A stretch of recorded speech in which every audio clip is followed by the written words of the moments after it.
Sir मैं यहाँ से कर दूँ रिकॉर्डिंग? आप लोग भी कर लें, अपने लिहाज से कर लें, ठीक है, अच्छी बात है, मैंने भी स्टार्ट कर दी है। ठीक है, अच्छा पहले first of all okay sir. congratulations to all of you for promotion the next semester, second semester of MSc Physics. Now let's start our first topic, that is the review of the classical mechanics from outline. I have already shared your outline and your timetable in your WhatsApp group. So now we will discuss about the origin of the quantum mechanics. There are some recommended books in your outline, so you can download your recommended books from internet. One of the best book that is used for quantum mechanics, that is Quantum Mechanics Concepts and Applications, second edition, written by the Nuruddin Zetli. It is an Indian author. So this is very best book for learning the quantum mechanics, quantum mechanics 1 and also quantum mechanics 2. It will be helpful in your second semester and also in the third semester. So there is another book in the market that is very helpful for preparation, that is written by some our senior colleagues and also teachers, and this is that book's name is Quantum Mechanics 1, written by Dr. Sayyid Hamad Bukhari, and it is basically Quanta Publishers. This book is written basically on your outlines, on basis of your outlines, like outline of the GC University Faisalabad, because this professor is also teaching in GC University Laya campus, so which is also affiliated with the GC University Faisalabad. So due to this reason, this book is very helpful, and because this complete book is written on the base of outline of your GC University Faisalabad. So then another notes are also available on the internet and also in the market that can be used for further studies.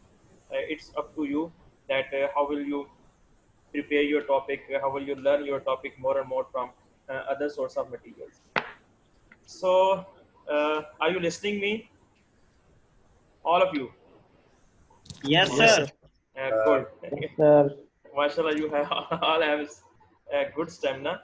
Let's start with the basic history of the quantum mechanics. First question arises that why do we need quantum mechanics? हमें जरूरत क्यों पेश आई quantum mechanics की? इससे पहले हमारे पास classical mechanics थी, जो आपने फर्स्ट सेमेस्टर में एमएससी फिजिक्स में पढ़ ली है। तो एमएससी फिजिक्स उसमें फर्स्ट सेमेस्टर में आपने क्लासिकल मैकेनिक्स को काफ़ी स्टडी किया है। तो क्लासिकल मैकेनिक्स में हमें बहुत सी चीज़ों का फेलियर नज़र आता है, जिसकी वजह से न्यू ब्रांच ऑफ फिजिक्स जो है मैकेनिक्स की क्या नाम इंट्रोड्यूस करवाई गई, वो थी रिलेटिविस्टिक मैकेनिक्स।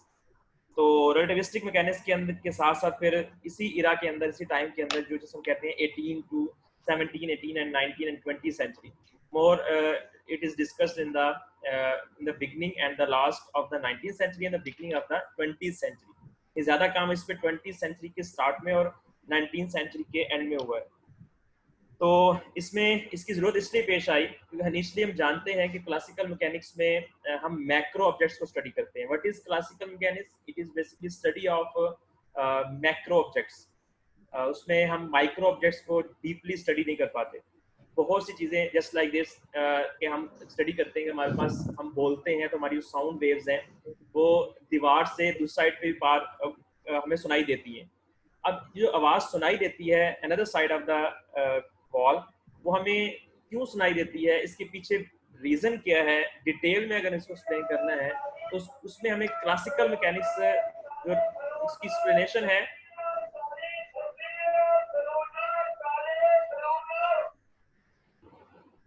सही। पीछे बैकग्राउंड पे बहुत अच्छी आवाजें आ रही है। खैर अच्छा, तो सर सबसे कहें कि ये बैकग्राउंड वाला अपना माइक बंद कर देना, हम आपकी बातें सुनते हैं बस। हाँ बेहतर है बेटा, नहीं। तमाम बच्चे अपना माइक बंद करें ताकि बैकग्राउंड पे जो साउंड है, ये जो फ्रूटर बेचने वाली है पत्नी के हैं, ये बंद हो जाए। All of you switch off your mic, पहले सुन ले फिर आप लास्ट में क्वेश्चन कर लीजिएगा, ठीक है? हेलो जी सर, बोलें आप, सुन रहे हैं सारे। अच्छी बात, सोना नहीं है बस सुनते सुनते। खैर, और मैं आपसे डिस्कस कर रहा था कि दीवार आप की उस व्हाइट साइड। बोर्ड यूज कर लेते हैं जी सर, आप व्हाइट बोर्ड यूज कर लेते हैं ना, फिर नींद नहीं आती। नहीं, व्हाइट बोर्ड में असल में मेरे पास माउस नहीं है फिलहाल, और उसकी राइटिंग सही तरीके से, टाइप मैं कसम करता हूँ साथ साथ टाइप इसको, लेकिन फिलहाल मैं इसको सिर्फ भी आज प्रैक्टिकली डिस्कस करना चाहता था इसको। मैथमेटिकल पोर्शन अभी बाद में आना है, तो फिर मैं नेक्स्ट लेक्चर में मूव करूंगा इस पे। अच्छा, फर्स्ट ऑफ ऑल मैं डिस्कस कर रहा था आप लोगों से कि जो हमारे जैसे हमारे साउंड वेव्स हैं वो दीवार के अनदर साइड पे हमें बहुत कम सुनाई देती है। जब हम दीवार की अदर साइड पे उसको सुनते हैं तो उसमें जो लॉसेज हैं साउंड वेव्स के, वो लॉसेज हम क्लासिकल मैकेनिक्स में डिस्कस करें तो क्लासिकल मैकेनिक्स हमें डिटेल में डिस्कस नहीं करती। वो कहती है साउंड वेव्स, बहुत सी वेव्स जो हैं जो फर्ज करें मैं कमरे में बैठा हूँ, मतलब बोल रहा हूँ, तो अनदर साइड ऑफ रूम जो है मेरी आवाज़ जो है बहुत कम सुनाई दी जाएगी। तो क्लासिकल मैकेनिक्स कहती है कि जो मेरी आवाज़ है वो कमरे के अंदर रिफ्लेक्ट होती है। तो बहुत सी आवाज़ मेरी कमरे के अंदर रिफ्लेक्ट हो गई है और जिसकी वजह से बहुत कम आवाज़ है जो अब्जॉर्ब हुई है, और अब्जॉर्ब होकर नेक्स्ट साइड पे मॉलिक्यूल्स ने वाइब्रेशन की, वाइब्रेशन के साथ साथ नेक्स्ट साइड पे उसको साउंड वेव सुनाई दी गई। लेकिन क्लासिकल मैकेनिक्स उसको डीपली एक्सप्लेन नहीं करती कि जो कमरे में आवाज़ रही है वो आवाज़ बेसिकली कुछ देर सुनाई देने के बाद कहाँ गायब हो जाती है, इसकी डिटेल हमें क्लासिकल मैकेनिक्स नहीं देती। फिर कुछ चीज़ें ऐसी हैं कि हमें अगर हम इसको मज़ीद डिटेल में स्टडी करें तो हमारे पास अगर एटम्स की या इलेक्ट्रॉन्स, एटम के अंदर इलेक्ट्रॉन होते हैं, स्मॉलेस्ट पार्टिकल्स हैं, अगर हम इलेक्ट्रॉन के बिहेवियर को डिस्कस करना हो कि इलेक्ट्रॉन किस किस तरह का बिहेवियर रखता है, क्या इलेक्ट्रॉन किसी एटम से या किसी भी सब्सटेंस से स्ट्राइक करेगा या फिर इलेक्ट्रॉन उसमें स्ट्राइक नहीं करेगा, उससे पास हो जाएगा। इवन के एटम अगर वाइब्रेट करेंगे तो कितनी एनर्जी से वाइब्रेट करेंगे और उनकी वाइब्रेशन एनर्जी का इफेक्ट क्या होगा, ये सारी चीज़ें जो हमें माइक्रो लेवल पे जाके हमें डिस्कस करनी थी, वो अगर हम डिस्कस करें तो हमें क्लासिकल मैकेनिक्स उसका कोई बेस्ट आंसर नहीं देती। क्लासिकल मैकेनिक्स फेलियर्स की तरफ जाती है। जैसे एक छोटी सी एग्जांपल दूंगा आपको, आप लोगों ने 9th क्लास 10th क्लास में पढ़ाया हुआ है, फर्स्ट सेकंड में खुद पे बेस करता है ये, कि हम डिस्कस करते हैं थर्ड लॉ ऑफ न्यूटन, ठीक है, जो कि बेस करता है क्लासिकल मैकेनिक्स के ऊपर, कि हम लोग जब किसी बॉल को थ्रो करते हैं किसी सैंड के ऊपर या सॉफ्ट सरफेस के ऊपर, तो कभी भी बॉल जो है वो बाउंस बैक नहीं होती। हालांकि हमें थर्ड लॉ ऑफ न्यूटन बताता है कि whenever we applied some force on an object, it will produce the reactional force that is equal in magnitude but opposite in direction. The ball should be rebounced to the initial position of the point where it is thrown. But in this case, the ball will not move backward. Ball will not rebounce because whenever the ball is strike with the surface of the sand, most of the energy of the ball is converted into another form of energy, which will be wasted for the ball. So due to this reason, the ball will not gain that amount of energy with which it will rebounce at the initial position. अब इसकी explanation कि हम तो third law को follow करते हैं, third law तो कहता है कि उसको बाउंस होना चाहिए, लेकिन हमें जो रिजल्ट मिलता है वो फेलियर्स का मिलता है, लिमिटेशन का मिलता है, यहाँ बॉल जो है वो रीबाउंस नहीं हुई। इस तरह बहुत सी चीज़ें हैं क्लासिकल मैकेनिक्स के अंदर जिसको हम डिस्कस करते जाएं तो हमें जो उसके आंसर नहीं मिलते। जैसे एक छोटी सी एग्जांपल मेरे माइंड में ये भी आई है कि फर्ज करें हम अपने हम जानते हैं कि एटम के अंदर 99.9% स्पेसिस है, लेकिन और हम ये भी जानते हैं कि तमाम जो मटेरियल्स हैं वो स्मॉलेस्ट पार्टिकल एटम से मिलकर बनी है। अगर एटम के अंदर स्पेसिस हैं 99% स्पेसिस हैं, तो अगर फर्ज करें अपना हम हाथ की बात करें तो ये हमारा हाथ भी जो है वो उसी एटम से मिलकर बना है। तो अगर हम इस हाथ को किसी दीवार के ऊपर इस तरह प्रेस करें तो ये हाथ को दीवार में से पास हो जाना चाहिए, लेकिन हम जानते हैं कि हमारा हाथ जो है वो किसी सॉलिड मटेरियल में से पास नहीं होता। तो हालांकि सॉलिड मटेरियल भी एटम से मिलकर बनी है, उसमें भी स्पेसिस है, हमारे हाथ में भी स्पेसिस है, तो हमारी फिंगर्स क्रॉस कर जानी चाहिए उस वॉल को, लेकिन हम जानते हैं नहीं क्रॉस होती। कि क्लासिकल मैकेनिक्स के अबाउट देखा जाए तो वो तो 99% स्पेसिस के मुताबिक उसका रिजल्ट हमें मिल जाना चाहिए, लेकिन हम एक्सपेरिमेंटली देखते हैं हमारे पास हमें रिजल्ट नहीं मिलता। इट मीन्स क्लासिकल मैकेनिक्स का आंसर नहीं दे पाती कि क्यों हमारा हैंड जो है वो वॉल में से पास नहीं होता। लेकिन जब हम इसको डिटेल डिस्कस करते हैं उसमें रिलेटिविस्टिक और क्वांटम मैकेनिक्स में जाके, तो क्वांटम मैकेनिक्स क्वांटम लेवल पे जाके, क्वांटम का लफ्ज़ी मतलब होल नंबर होता है, होल वैल्यू होती है कि इसमें फ्रैक्शन के चांसेस ही नहीं है। अगर हम एक चीज़ का टुकड़े करेंगे तो जो नया टुकड़ा बनेगा that must be whole value, complete value. It would not be in the form of fraction, in the form of parts, it must be in the complete numbers, complete value, whole body. तो इसलिए इसका नाम quantum रखा गया है, fraction में नहीं होता ये। इसलिए अगर हम हमारा हैंड पास नहीं करता तो उसके पीछे फिर बहुत सी थीरीज हैं जो क्वांटम मैकेनिक्स के अंदर एक्सप्लेन की गई हैं, वो मैं बाद में आपसे डिस्कस करता रहूँगा। इस तरह बहुत सी बैक पे चीज़ें थी, फेलियर्स थे, जिसकी वजह से हमें क्वांटम मैकेनिक्स की जरूरत पड़ी। स्टार्ट में बहुत से साइंटिस्ट थे जो जैसे ग्रीक फिलोसफर थे, डेमोक्रेटिक्स था, उसके बाद जॉन डाल्टन था, जे थॉमसन था, रदरफोर्ड था, और इस तरह बोहर्स था। बोहर वैसे ऐसा साइंटिस्ट है जो बेसिकली क्लासिकल में भी माना जाता है और क्वांटम में भी, in between the era of the classic and quantum दोनों में इसको डिस्कस करते हैं। तो ये बहुत से ऐसे साइंटिस्ट थे जिन्होंने क्लासिकल मैकेनिक्स की बुनियाद रखी और क्लासिकल मैकेनिक्स में चीज़ों को डिस्कस किया। लेकिन जब वक्त के साथ साथ हमने देखा 17वीं सेंचुरी में, 18वीं सेंचुरी के अंदर एटम को डिस्कस करना शुरू कर दिया साइंटिस्ट ने। तो एटम जो है बेसिकली स्मॉलेस्ट पार्टिकल है, छोटे से छोटा पार्टिकल है। तो एटम को सबसे पहले डिस्कस किया गया कि एटम डिवाइड नहीं होता। फिर वक्त के साथ साथ पता लगा कि एटम को हम डिवाइड करें। जब रदरफोर्ड ने न्यूक्लियस को डिस्कवर किया तो हमें पता लगा कि हम एटम को डिवाइड कर सकते हैं। इस तरीके से जे थॉमसन ने मॉडल पेश किया कि ये एटम जो है बेसिकली 2 या 3 मटीरियल सब एटॉमिक पार्टिकल से मिलकर बना हुआ है। इनिशियली उसने कहा था इलेक्ट्रॉन और प्रोटॉन से मिलकर बना हुआ है। तो इसका मतलब है कि एटम डिविजिबल है। तो एटम जब डिविजिबल है तो इसके जो पार्टिकल्स हैं, अगर हमने उसके बिहेवियर को डिस्कस करना हो तो हम कैसे कर सकते हैं, हमें क्लासिकल मैकेनिक्स की डिटेल नहीं बताती थी। तो वक्त के साथ साथ ऐसे डिस्कवरीज होती रही, चीज़ों को डिस्कस किया जाता रहा और बहुत से एक्सपेरिमेंटल रिजल्ट्स हमें मिलते रहे, जो रिजल्ट्स हमें आहिस्ता आहिस्ता क्लासिकल मैकेनिक्स से हमें मूव करवाते रहे रिलेटिविस्टिक मैकेनिक्स में। एक वक्त आया कि 19वीं सेंचुरीज के अंदर एक थ्योरी पेश की गई at the end of the 19वीं centuries in it mean near about the 20वीं सेंचुरीज। तो एक थ्योरी पेश की, इसका नाम था रिलेटिविस्टिक थ्योरी, जिसके नाम से फिर आगे बाद में इसको प्रोसीड किया गया रिलेटिविस्टिक मैकेनिक्स के नाम से। तो रिलेटिविस्टिक थ्योरी के अंदर उन्होंने एक्सप्लेनेशन दी कि बेसिकली सब एटॉमिक पार्टिकल जो है इनकी स्पीड इतनी है जितनी किसी लाइट की स्पीड है। लाइट की स्पीड के अप्रॉक्सीमेटली स्पीड ऑफ इलेक्ट्रॉन्स को इनिशियली उसको क्या नाम है एक्सेप्ट किया गया। ये बहुत ज़्यादा फास्ट स्पीड से मूव करते हैं, इसलिए में नज़र नहीं आते। ये वैसे ही है जैसे अगर आप लोग पंखे को देखो तो पंखे में 3 पर होते हैं, जब वो रेस्ट में आता है आपको 3 पर नजर आ जाएंगे, 3 blades of the fan, ceiling fan. लेकिन जब उसको आप हाई स्पीड पे पंखे को चलाओगे तो आप इंडिकेट नहीं कर पाओगे कि कौन सा पर किस नंबर पे है। और इसलिए क्योंकि आप उसकी स्पीड ज़्यादा है तो आप उसकी किसी भी ब्लेड की इनिशियल पोजीशन और फाइनल पोजीशन को इंडिकेट नहीं कर पाओगे। सिमिलरली इन्होंने कहा, साइंटिस्ट ने कहा कि जो इलेक्ट्रॉन्स हैं वो हाईली स्पीड से मूव कर रहे हैं। वो जो स्पीड जो जिससे मूव कर रहे हैं that is approximately equal to the speed of light. तो वो ऑब्जेक्ट्स या वो पार्टिकल जो स्पीड ऑफ लाइट के अप्रॉक्सीमेटली मूव करते हैं तो उनके बिहेवियर्स डिफरेंट है। उनकी इनिशियल जो अपीयरेंस है जो उन पार्टिकल्स की, वो हम इंडिकेट नहीं कर सकते, वो हम जज नहीं कर सकते। इसलिए आज तक साइंटिस्ट ने इलेक्ट्रॉन नहीं देखा, इवन के एटम भी नहीं देखा। तो उसकी वजह क्या थी? इलेक्ट्रॉन क्यों नहीं देखा? उसकी वजह उसकी स्पीड बहुत ज़्यादा है, इसलिए हमें धुआं नजर आता है, सिर्फ इलेक्ट्रॉनिक क्लाउड कहते हैं उसको, हमें इलेक्ट्रॉन नजर नहीं आता। इसलिए हमें कहा कि अगर इन पार्टिकल को स्टडी किया जाएगा तो that will be studied in the relativistic mechanics and that is also based on the relativity theory.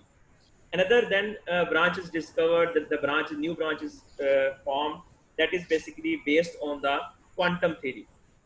Quantum theory इस रिलेटिविस्टिक थ्योरी के बाद या रिलेटिविटी थ्योरी के बाद क्वांटम थ्योरी दी गई। क्वांटम थ्योरी बेसिकली इसमें सबसे ज्यादा जो रोल है, आपने सेकेंड ईयर केमिस्ट्री में पढ़ा है, बीएससी की केमिस्ट्री और फिजिक्स में पढ़ा होगा आप लोगों ने, सबसे ज्यादा बेस जिसने क्वांटम मैकेनिक्स को या क्वांटम को स्टार्ट किया, क्योंकि उस क्वांटम थ्योरी की बेस पे क्वांटम थ्योरी दी, उसमें सबसे ज्यादा नाम आता है हमारे पास प्लांक्स का। Planck's was a scientist who was basically who gave the initiative of the quantum theory. एक हमारे पास प्लांक्स था, दूसरा हमारे पास हाइजेनबर्ग था, third one was the Schrodinger and fourth one was the Bohr. And another then at the peak of the quantum mechanics, the famous scientist was the Albert Einstein. तो ये वो scientist थे जिन्होंने basically quantum theory की base रखी। अब quantum theory के basically 5 to 6 postulates हैं, वो आपसे मैं बाद में शेयर करूंगा, क्योंकि वो जो टॉपिक कुछ बेसिक छोटे टॉपिक्स है उसके बाद आपसे मैं डिस्कस करूंगा। तो हमारे पास क्वांटम थ्योरी है वो बेसिकली या क्वांटम मैकेनिक्स है, वो बेसिकली क्या है कि quantum mechanics is study of the particles, smallest particles, study of the micro particles, which moves, which have the velocity approximately equal to the velocity of the light. It is a study of the quantum particles. The quantum particles, the subatomic particles, the particle which has micro levels. So that the study of that particle basically is called quantum mechanics.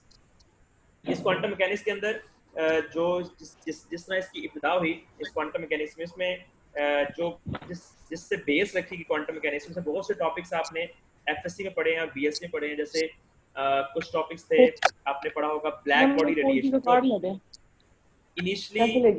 Initially आप लोगों ने जो जहां से start किया गया वो था, प्लांक्स ने सबसे पहले ब्लैक बॉडी रेडिएशन को डिस्कस किया.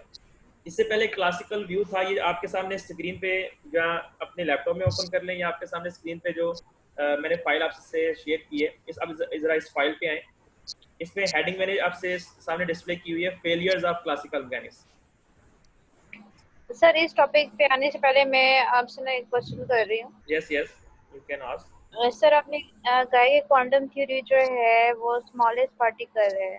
सर उसके आगे मुझे थोड़ी ना कंफ्यूजन है, वो आप क्लियर कर दें. जी पूछे. सर मतलब उसके आगे आपने कहा था कि study of smallest particle which have speed which is approximately equal to speed of light. ठीक है. In the relativistic mechanics we will study the nearly about like the study of those particles whose speed is very large as compared to the macro objects, but small as compared to the quantum particles are another particles which have the speed which is very nearly equal to the speed of light. In between, it means the particle which has speed in between the classical bodies and the micro bodies, that will be discussed in the relativistic mechanics. But those particles, those micro particles which have speed which is very nearly equal to the speed of light are discussed in the quantum mechanics. Is it clear? Yes, sir. Next one. So now see on your screen the point is point number 2, failures of classical physics. सबको नजर आ रहा है? अब अपना mic open करें शाबाश. Yes sir. ठीक है. अच्छा, यहाँ तक किसी और को क्वेश्चन है? Yes sir. सर किसी को क्वेश्चन है? कोई बेसिक जिस तरह मैंने आपसे डिस्कस किया, कुछ क्लियर हुआ आपका? कुछ सबको क्लियर है? सब अपना जवाब दें कि आपको टॉपिक क्लियर है. क्लियर के दो मतलब है. एक क्लियर का मतलब डिलीट होना होता है, एक क्लियर का मतलब होता है कि आपको समझ आ गई है. हेलो सर, दूसरा समझ आ गई है सर. अच्छी बात. चले, अच्छी बात है. मेरी स्क्रीन पे आ रहा था कि भाई इंटरनेट कनेक्शन इज अनअवेलेबल, सो इसलिए मैं आपसे बार बार पूछ रहा था क्योंकि आपको आवाज आ रही है नहीं आ रही. खैर, next moves toward the on the screen failures of the classical. Question है मेरा. जी एक क्वेश्चन है सर. जी पूछें.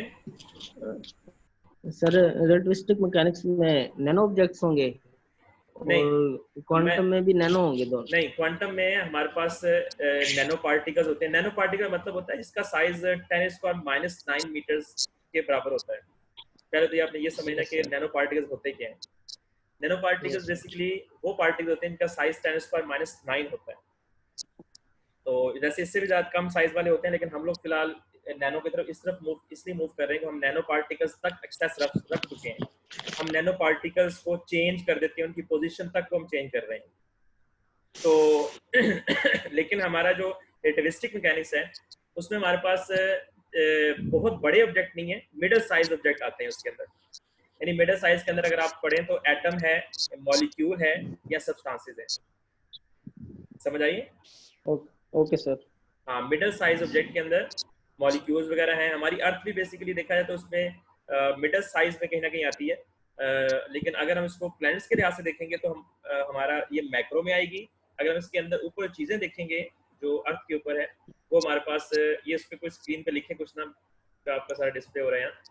खैर, तो लेकिन जो बाकी चीजें अर्थ के ऊपर है वो हमारी मिडिल साइज ऑब्जेक्ट्स में आती है, जिसकी स्पीड को हम इंक्रीज कर सकते हैं.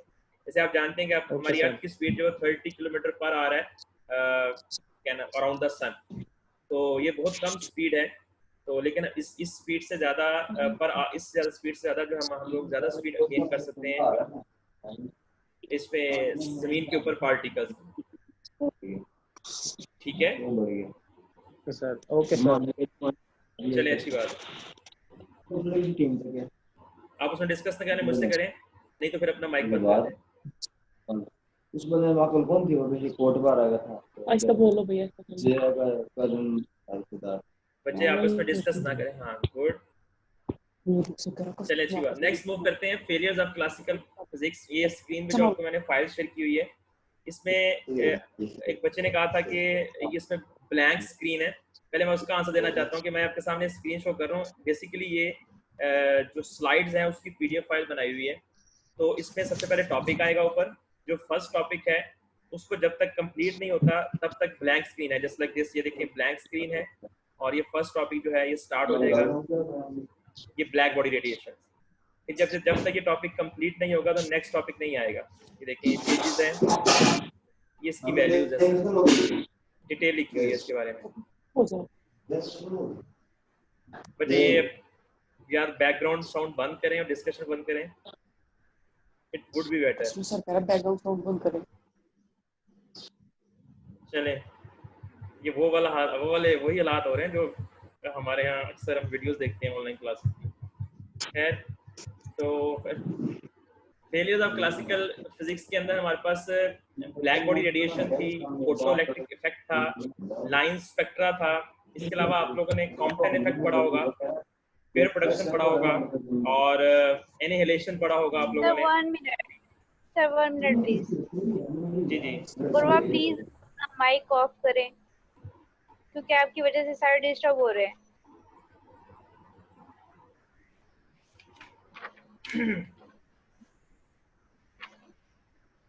सर स्टार्ट करते हैं आप। अच्छा बेटा, ये इस तरह है कि हमारे पास फेलियर्स ऑफ क्लासिकल मैकेनिक्स में जो बेस बने, जिनकी वजह से क्लासिकल मैकेनिक्स फेल हो गई और new mechanics I, that was the quantum mechanics. उसमें हमारे पास ब्लैक बॉडी रेडिएशन थी, फोटो इलेक्ट्रिक इफेक्ट था, लाइन स्पेक्ट्रा था, कॉम्पटन इफेक्ट था और हाइजेनबर्ग अनसर्टेनिटी प्रिंसिपल था, जो कि वेरी वेरी इंपॉर्टेंट प्रिंसिपल था क्वांटम मैकेनिक्स के लिए, क्वांटम मैकेनिक्स की बेस को बनाने के लिए। इसके साथ साथ डी ब्रॉगली वेवलेंथ थी और इसके साथ पेयर प्रोडक्शन था, एनिहिलेशन था। ये वो टॉपिक अराइज हुए, यानी वो सब्जेक्ट थे जिसके अंदर ऐसी ऐसी चीज़ें डिस्कस होंगी जो आंसर क्लासिकल मैकेनिक्स नहीं दे पाती थी, उनके आंसर फिर इन टॉपिक्स के अंदर डिटेल में डिस्कस किए गए। जैसे अगर मैं स्टार्ट करूं ब्लैक बॉडी रेडिएशन की, ब्लैक बॉडी रेडिएशन इसने इनिशिएटिव लिया, ब्लैक बॉडी रेडिएशन ने क्वांटम मैकेनिक्स की बेस को बनाने के लिए इनिशिएटिव लिया और ये black body radiation basically Planck's ने डिस्कस किया था इसके बारे में। आपने सारा एफएससीएफ पढ़ा हुआ है ब्लैक बॉडी रेडिएशन के बारे में? नहीं तो इसमें भी कुछ बेसिक टॉपिक दिया हुआ है इन नोट्सों के अंदर। इसको ओपन करने का मकसद यही था कि इसमें शॉर्ट फॉर्म में इसने चीज़ें दी हुई हैं जो आपने पहले से पढ़ी हुई हैं। all are these topics are you have also studied in your FSC and BSc levels. We have removed the 40 minutes time left from your group meeting. चलिए, मेरे सामने एक मैसेज आया था। चलिए, इसमें सबसे पहले ब्लैक बॉडी रेडिएशन है, तो ब्लैक बॉडी रेडिएशन की थोड़ा सा मैं डिस्कस करूंगा। बाकी आप लोग photo electric effect, line spectra, जितने भी टॉपिक्स के अंदर दिए हैं, या फिर मैंने आपसे कहा था कि जेटली की बुक है, उसका फर्स्ट चैप्टर है, उसमें भी ये बेसिक टॉपिक सारे दिए हुए डिटेल से। आपने उसको रीड करना है और रीड करने के बाद आपके जो क्वेश्चन होंगे फिर आप मुझसे व्हाट्सएप उसमें ग्रुप में पूछ सकते हैं। ये सारी चीजें वो है जो आपने नहीं होंगे जी सर, बेसल की बुक में मौजूद है। बेसिक की बुक में मौजूद नहीं होंगे, मुझे एग्जैक्टली माइंड में नहीं है। अगर ये वहाँ हुए तो आप लोग वहाँ से रीड कर लीजिएगा, नो प्रॉब्लम। इस असल में ये बेसिक है, इसका बेसिक कॉन्सेप्ट है क्वांटम मैकेनिक्स का। ये एक टॉपिक है सिर्फ आप लोगों का, जो कि पूरा चैप्टर है बुक के अंदर। तो ये सिर्फ इसको गो थ्रू करना है, इसको याद नहीं करना, सिर्फ इसको गो थ्रू करना है ताकि कोई बेसिक क्वेश्चन छोटा मोटा आ भी जाए इसमें से, शॉर्ट क्वेश्चन, तो आप वहाँ से उसके आंसर करो। खैर, ब्लैक बॉडी रेडिएशन में छोटा सा एक आपको डिस्कस करूंगा आप लोगों से। लाइक आप किसी भी बॉडी को हीट करते हैं, टेम्परेचर प्रोवाइड करते हैं आप किसी बॉडी को। जैसे आप फर्ज करें आपके पास नाइफ है और आप उसको फायर के ऊपर रख देते हैं, तो वो नाइफ जो है आप देखेंगे थोड़ी देर बाद वो रेड होना शुरू हो जाता है, रेडिश कलर आना शुरू हो जाता है। अब क्लासिकल मैकेनिक्स ने इसको डिस्कस किया कि ये रेडिश कलर क्यों आता है। तो क्लासिकल मैकेनिक्स कहती थी कि जब हम किसी भी ऑब्जेक्ट को हीट करते हैं तो उस ऑब्जेक्ट्स के जो एटम्स हैं इस हीट एनर्जी को अब्जॉर्ब करते हैं, वो वही हीट एनर्जी एटम के साथ साथ इलेक्ट्रॉन तक पहुंच जाती है और इलेक्ट्रॉन इस हीट एनर्जी को अब्जॉर्ब करके एक्साइट होते हैं। फिर इलेक्ट्रॉन्स कुछ वक्त के बाद, आप जानते हैं एक साइंटिस्ट था, इसका नाम था पॉली। उसने एक थ्योरी दी थी जो आप पढ़ाते भी होंगे कॉलेज वगैरह में, पॉली एक्सक्लूजन प्रिंसिपल। वो कहता है कि इलेक्ट्रॉन जो सेम स्पिन के हैं वो एक ऑर्बिट में एग्जिस्ट नहीं कर सकते। तो जब ये इलेक्ट्रॉन्स लोअर ऑर्बिट से हायर ऑर्बिट में जंप करता है तो वहाँ सेम स्पिन वाले इलेक्ट्रॉन हो जाते हैं। इस वजह से कोई एक इलेक्ट्रॉन जो है अपने जिस ऑर्बिट से आया होता है वहाँ दोबारा जिसे कहते हैं डी एक्साइटेशन, दोबारा अपने ग्राउंड लेवल में आता है। लेकिन जब वो एनर्जी एब्जॉर्ब करके हायर लेवल में जाता है तो जितनी एनर्जी उसने एब्जॉर्ब की होती है उतनी ही एनर्जी दोबारा उसमें एमिट करता है इन द फॉर्म ऑफ रेडिएशंस। अब वो डिपेंड करता है कि वो डायरेक्टली उसी ऑर्बिट में वापस आता है या step by step another orbital से होता हुआ नीचे आता है। लेकिन जिस ऑर्बिटल के अंदर भी वो जंप करेगा लोअर लेवल के ऊपर, तो जंप करने के फौरन बाद वो अपनी एनर्जी को एमिट करेगा। वो जो एनर्जी एमिट करेगा वो स्पेसिफिक वेवलेंथ की होगी, और आप जानते हैं स्पेसिफिक वेवलेंथ का मतलब है स्पेसिफिक कलर। तो इसलिए स्पेसिफिक कलर जो है आपको क्या नाम है जो एमिट होगा तो वो आपको शो हो जाएगा उस ऑब्जेक्ट के ऊपर। तो क्लासिकल मैकेनिक्स कहती है कि जब हम किसी ऑब्जेक्ट को हीट करते हैं, जब वो अगर उसका रेडिश कलर आता है, लाइक आयरन का रेड कलर आता है जो नाइफ आयरन से बना होता है, तो बेसिकली उसमें से रेडिश जो रेड कलर की वो रेडिएशंस है वो एमिट होती हैं और कोई रेडिएशन एमिट नहीं होती। ये कहती थी क्लासिकल मैकेनिक्स कि whenever you goes increasing your temperature, mean temperature of your knife, then the wavelength emitted from the knife that would be decrease and decrease with the increasing of the temperature. There is an inverse relation between the temperature and wavelength of the emission of the from the body, from black body, from heated body, hot body. इसलिए इसका नाम black body, बाद में इसको discuss. Black body basically ऐसी body होती है जो ज्यादा रेडिएशंस को एमिट करती है और ज्यादा रेडिएशन को अब्सॉर्ब करती है, इसलिए इसको ब्लैक बॉडी कहा जाता है। खैर, तो लेकिन इसका क्लासिकल मैकेनिक्स ने आंसर दिया है इसमें कि रेडिश सिर्फ कलर आता है, क्योंकि रेडिश कलर सिर्फ एमिट होता है, बाकी रेडिएशन एमिट नहीं होती। लेकिन प्लांक्स ने इसको लास्ट में डिस्कस किया। प्लांक्स ने कहा कि क्लासिकल मैकेनिक्स ये एक्सप्लेन नहीं कर पाती कि जब हम किसी बॉडी को हीट करते हैं तो कंपल्सरी नहीं है। देखिए, इनिशियली वो जब हम उसको हीट करते हैं इनिशियली वो रेड नहीं होता, वो कुछ देर के बाद रेड होना शुरू हो जाता है। तो कुछ देर के बाद रेड होना शुरू होने का मतलब है इससे पहले कोई ना कोई कलर उसका स्टार्ट हो जाता है, नजर आना शुरू हो जाता है। तो वो कलर किसी रेडिएशन की वजह से ही है ना, किसी एमिशन की वजह से है, जो कि उस बॉडी में से एमिट हो रही है रेडिएशंस।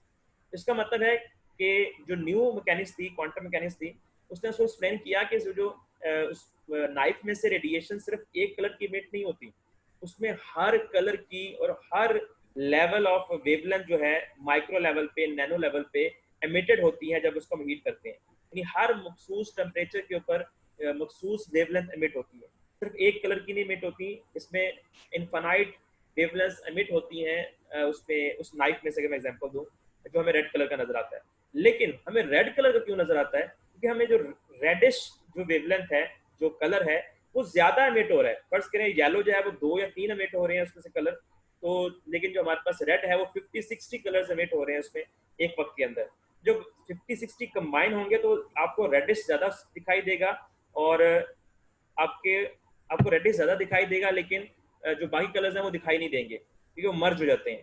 तो बाकी कलर्स उसके अंदर जो small amount of intensity of colours हैं वो मर्ज हो गए, उसमें ज्यादा इंटेंसिटी वाले कलर्स आपको दिखाई देते हैं। ये जो आंसर्स थे, जो क्वेश्चन एक्सपेरिमेंटल रिजल्ट्स थे, ये क्लासिकल मैकेनिक्स हमें नहीं एक्सप्लेन कर पाई, तो हमें क्वांटम मैकेनिक्स का फिर सहारा लेना पड़ा। फिर प्लांक्स ने इसको प्लांक्स में डिटेल में डिस्कस नहीं किया, फिर बाद में आइंस्टाइन ने इसको डिटेल में डिस्कस किया था कि जो हमें डिफरेंट कलर्स में से हमें डिफरेंट कलर नजर आते हैं, क्या नाम है, इसमें अगर हम डिटेल में डिस्कस करें तो हमारा उसको स्पेक्ट्रम, उसका स्पेक्ट्रम जो हमारे स्क्रीन पर नजर आएगा उसको हम डिटेल में लेके जाएं, माइक्रो लेवल पे लेके जाएं। जो हमें नजर आता है वो नहीं जो स्क्रीन पे नजर आता है। एक हम नाइफ को देख रहे हैं वो तो हमें रेड ही नजर आएगा, लेकिन जब उसके स्पेक्ट्रम को हम किसी डिवाइस के थ्रू देखेंगे तो हमें वो छोटे कलर्स भी नजर आएंगे। तो अगर हम उसको डिटेल में डिस्कस करें तो वो छोटे कलर्स बेसिकली क्वांटम लेवल के ऊपर जाके डिस्कस करें तो क्वांटा की फॉर्म में वो एनर्जी एमिट होती है जो हमें नजर आती है। तो फिर बाद में आइंस्टाइन ने उसको फोटॉन्स का नाम दिया और क्वांटम का नाम दिया, उसको डिस्कस किया डिटेल के अंदर। ये सारी वो चीजें थी जो कि क्लासिकल एक्सप्लेन नहीं कर पाई और क्वांटम बेसिकली मैकेनिक्स उसको एक्सप्लेन कर रही है। सिमिलरली फोटोइलेक्ट्रिक इफेक्ट है, लाइन स्पेक्ट्रा है। पहले हम जब डिस्कस करते थे सिर्फ कॉन्टिन्यूस स्पेक्ट्रम था, जैसे हमें रेनबो नजर आती है तो उसमें हमारे पास कॉन्टिन्यूस स्पेक्ट्रम होता है, बैंड स्पेक्ट्रम होता है, किसी चीज़ को हीट करते हैं उसमें सिर्फ एक कलर नजर आता है, मैंने पहले आपसे डिस्कस किया है, 2-3 कलर होंगे तो मर्ज हुए होंगे। जैसे अगर घर में अगर हम जो हमारे पास सुई गैस है उसको हीट अप करें तो आप उसमें येलोश कलर और उसमें ब्लू कलर नजर आता है, लेकिन वो मर्ज हुआ होता है, आप उसको डिफ्रेंशिएट नहीं कर पाते कहाँ येलो है कहाँ ब्लू है, एग्जैक्टली आप उसको बाउंड्री नहीं बना सकते। ये एक कॉन्टिन्यूस स्पेक्ट्रम है। तो लेकिन जब वक्त के साथ हमें इसको डिटेल में डिस्कस किया डिवाइसेस के थ्रू, माइक्रो लेवल पे ले गए, तो हमें लाइन स्पेक्ट्रम की तरफ मूव किया कि बेसिकली ये होता लाइन स्पेक्ट्रम है, लेकिन लाइन स्पेक्ट्रम मर्ज होकर बाद में ये बैंड स्पेक्ट्रम बनाता है, और बैंड स्पेक्ट्रम मर्ज होकर हमारे पास बाद में ये कॉन्टिन्यूस स्पेक्ट्रम बना देता है। लेकिन अगर हम डिटेल में ऐसी डिवाइस जो स्प्लिट करना शुरू करते हैं इस लाइंस को, स्पेक्ट्रल लाइंस कहते हैं, तो फिर हमारे पास लाइन स्पेक्ट्रम विजिबिलिटी उसकी जो है वो क्लियर हो जाती है, ज़्यादा आती है। तो ये डिस्कस किया बाद में क्वांटम मैकेनिक्स के अंदर।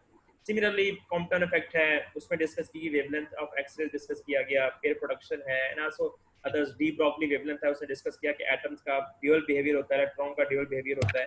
हाइजेनबर्ग अनसर्टेनिटी प्रिंसिपल ने डिस्कस किया कि जो इलेक्ट्रॉन है उसको एट अ टाइम हम इसकी पोजीशन और उसका मोमेंटम नहीं फाइंड कर सकते, उसमें किसी एक को फाइंड करेंगे तो दूसरे में हमारे पास अनसर्टेनिटी आ जाएगी। इस तरीके से टाइम और उसकी एनर्जी को टाइम और उसकी पोजीशन को देखा जाए तो टाइम और पोजीशन भी एट अ टाइम हम उसको फाइंड नहीं कर सकते, किसी एक को फाइंड करेंगे तो जो टाइम ऑफ उसका पीक साइटेशन और साइटेशन है उसको हम अगर फाइंड करने जाएंगे तो हमारे पास उसका डिस्प्लेसमेंट जो है या उसकी पोजीशन है वो हम फाइंड नहीं कर पाएंगे। उसमें बहुत सी चीज़ें जो थीरीज बाद में आई जिसने बेसिकली क्लासिकल जो रिजल्ट्स थे, जो आंसर्स थे, उसको फिर नलीफाई किया और उसको डिटेल में एक्सप्लेन किया।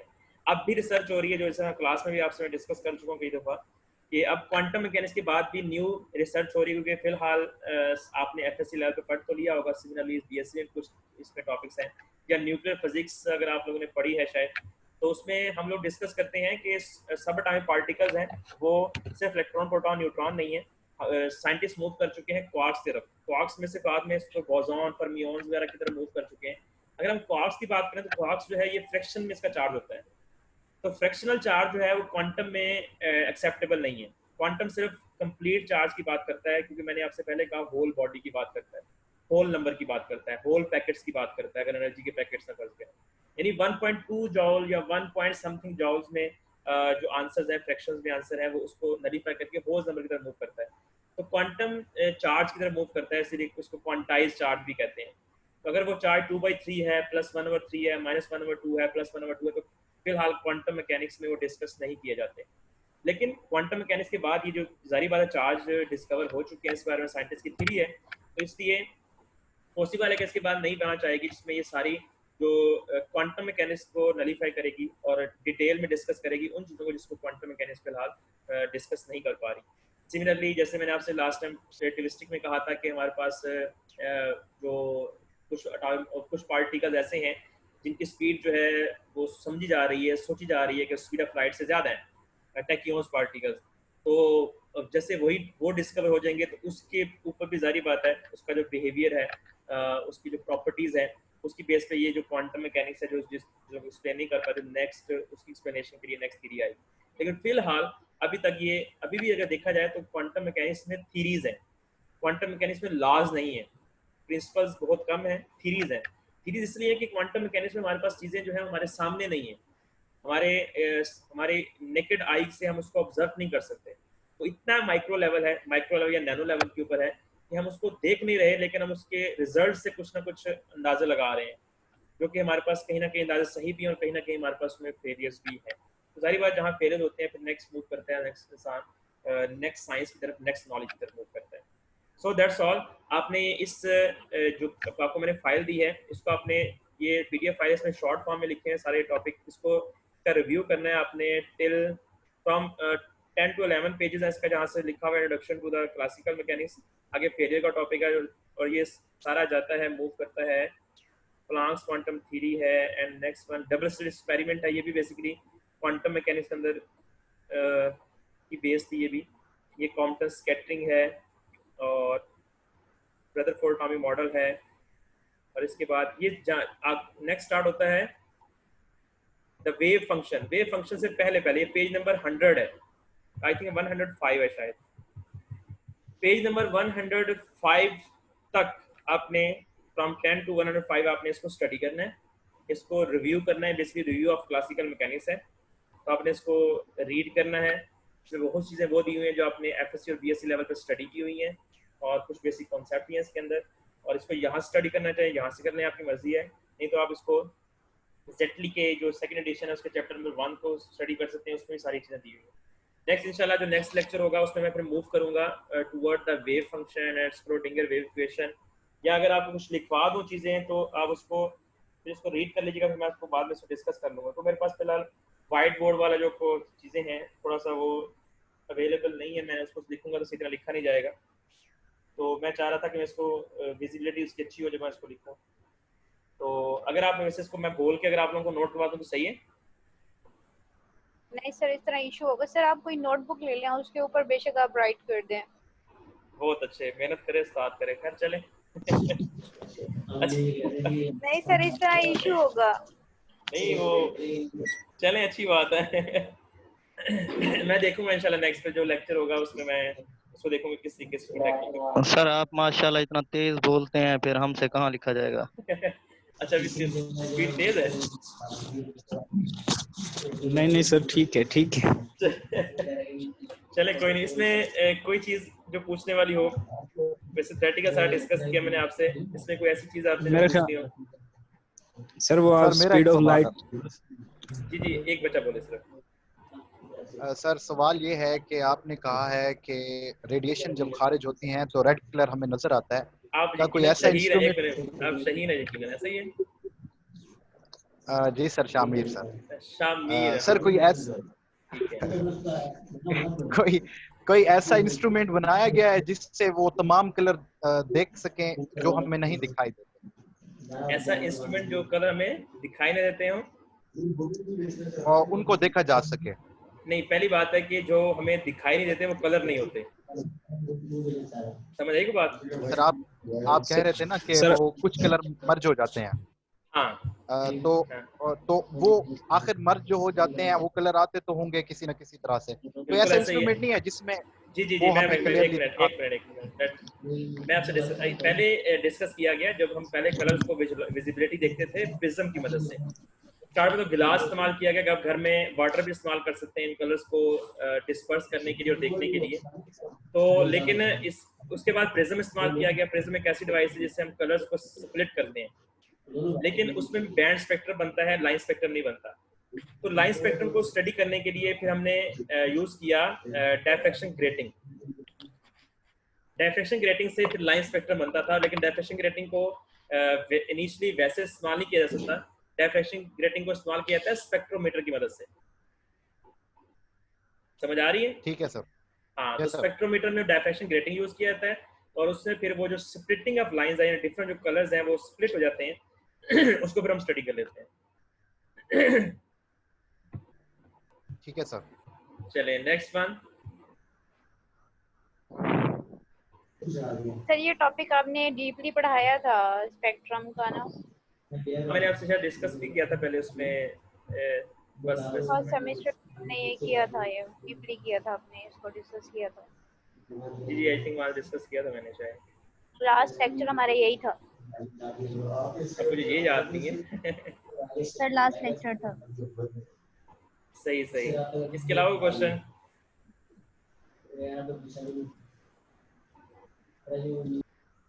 कुछ खास गुफ्तगू हो रही है वैसे कुछ लोगों की, बेहतर है फिर हम वो सुन लेते हैं।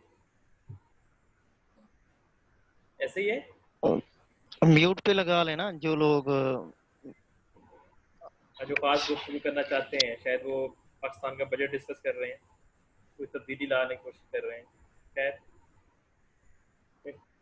चलिए, तब्दीली तो आ गई है ना, घर बैठ के क्लास पढ़ रहे हैं। हाँ, ये भी अच्छी बात है। खैर चलें, एनी अदर क्वेश्चन? हाँ ओके सर। चलिए ठीक है बेटा, आपने फिर ये सारा इसको रीड करना है। इसके बाद फिर हम क्वांटम जो थ्योरी है या क्वांटम मैकेनिक्स है, उसमें जो चीज़ें इस्तेमाल होती हैं, जो पॉइंट्स हैं, जो टर्म्स इस्तेमाल होती हैं, उसको हम डिस्कस करेंगे। उसमें सबसे पहले वेव फंक्शन होगा, उसको मैं डिस्कस करूँगा। फिर आपकी टॉपिक्स हैं वो लीनियर अलजेब्रा है, और ऑब्जर्वेबल्स हैं, या उसको क्या नाम है, ऑपरेटर्स भी कहते हैं। तो वो उनको फिर हम डिस्कस करते जाएंगे इंशाल्लाह साथ साथ। फिर जो नेक्स्ट टॉपिक है उसको करते रहेंगे। मैं आपके साथ नोट्स वगैरह भी इसके शेयर करता रहूँगा, ताकि जो पढ़ा रहा हूँ साथ साथ वो आपको नोट्स भी देता रहूँ ताकि आप वहाँ से उसको प्रिपेयर कर लें। सर आप आप लोगों बहुत के अच्छे वैसे हैं। इसमें ड्यूरेशन काफ़ी ज़्यादा है, पूरा हफ्ता है आप लोगों के लिए के पास आपको, तो जॉब वगैरह भी आप लोगों की उस लिहाज से नहीं है, तो घर बैठे में तो आप ज़्यादा से ज़्यादा इसको स्टडी कर सकते हैं। सर घर बैठे भी काफी काम है। हाँ, सांस लेना है, खाना खाना है, बहुत ज़्यादा काम है। खैर तो चले इसको अब मैं लेक्चर को एंड करता हूँ। आपका फिर कोई क्वेश्चन हुआ तो आपने फिर मुझसे डिस्कस करना है व्हाट्सएप ग्रुप के अंदर। Thank you sir. ओके बेटा, all of you, Allah Hafiz. Allah Hafiz. Allah Hafiz. Allah Hafiz sir.